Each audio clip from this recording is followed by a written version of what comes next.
Welcome to Investors Insights, episode number 180. Today we will be discussing, will the Fed throw the flag? And on that note, let me also point out, don't forget to connect with us on Facebook, LinkedIn, and Twitter. We'd like to continue the discussion there. So let's get right to the topics that are important to today's investors. You're listening to Investors Insights with Greg Powell and the Portfolio Strategy team from Five Plan Partners. Good morning, gentlemen. Morning. How are we doing? Good. Well, great discussion earlier this morning. Yes. Really appreciate the research and efforts that you guys have done over the weekend and today. So I'd like to start off with the analogy we used in our meeting, if you don't mind. Yeah. When I said in our introduction, will the Fed throw the flag? We started having discussion about that currently right now, the markets are like the football field. And you may have your portfolio or team on the field. The Fed is the referee. The Fed can throw a flag. They can call out the penalties.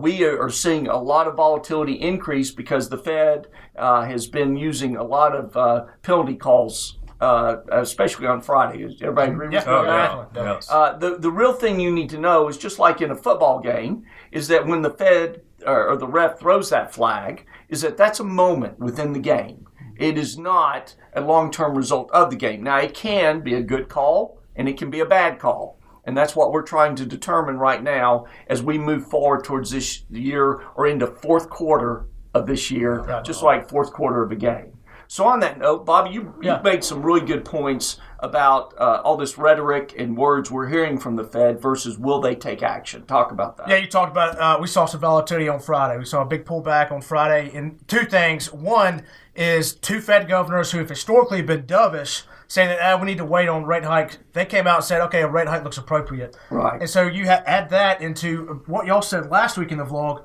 Really, the past 2 months, we've been in such a tight trading range where any news, good or bad, we're going to see a big pullback or a big rise. And you're making a good point. I mean, we went 44 trading sessions where the market did not go up 1% or down 1%. Mm-hmm. I mean, it was volatility, but really did not break through either way. Yeah. Friday changed the dynamics because of Fed rhetoric or words. So, and Ashley, you brought up a good point also this morning in terms of the power of words or the Fed, almost like the flags on the field. Oh, absolutely. One economist that we follow carefully on this is John Faust. He's at Johns Hopkins, but the important thing is he's been a Fed advisor for years.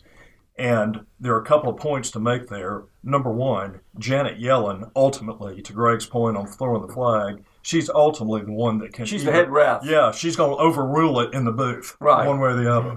And the other thing is, too, so when you see these Fed governors talk, you have to be very careful about that. And John Faust basically said they're either explaining the Fed or lobbying the Fed. It could be one of the two or a little bit of both. Correct. And then finally, the other thing that we're looking at with volatility on Friday, Bobby mentioned, is that these speeches coming out today really wasn't known by traders until Thursday, so they focused on that. But behind that, remember, the Federal Open Market Committee, where this will be ultimately decided or impacted, will be the next week, the 21st. But there's a blackout, speech blackout, beginning this Tuesday morning. So the Fed governors can't say anything else. So the speeches that are occurring today, I think we've got 3 of them on this Monday. They're going to be analyzed over and over again. And that'll be it for a week. Yes, and there will be silence, and so we may see volatility in the market. Everybody's speculating as to what do the words mean, how do we interpret that, and at some point then we need to find out, will the Fed raise interest rates, or will we go again where no flag is on the field and the game proceeds forward? What you need to understand, I want to emphasize, is that an increase in rates is a moment. It's not the end of the game. It's a short-term event.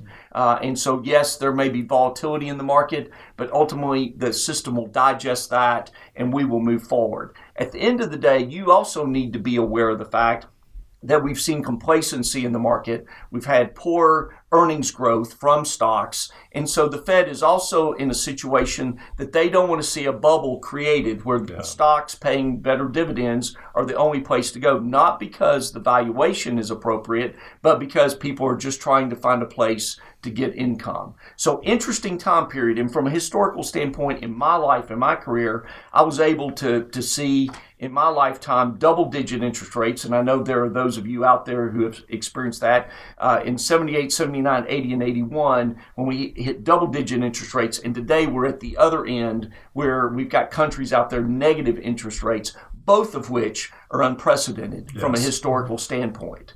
So we're going to keep you updated. We're going to be watching closely what these Fed board members are saying. And just know this, is that during this time period, we're doing all the research we can and want to move appropriately based on your financial plan, your blueprint, as well as what's taking place in the overall market.